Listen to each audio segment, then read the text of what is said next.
Bismillahirrohmanirrohim. Abdulloh ibn Mas'ud roziyallohu anhu rivoyat qilgan hadis.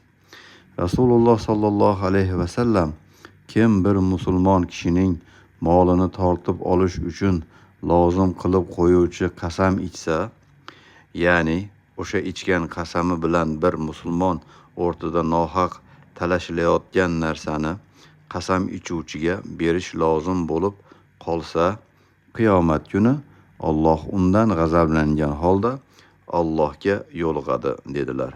So'ngra Alloh taolo quyidagi oyatda buning tasdig'ini nozil qildi.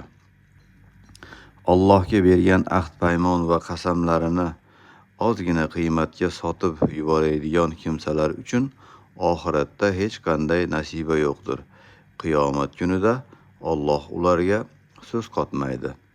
Ularga rahmat nazari bilan boqmaydi va ularni gunohlaridan poklamaydi.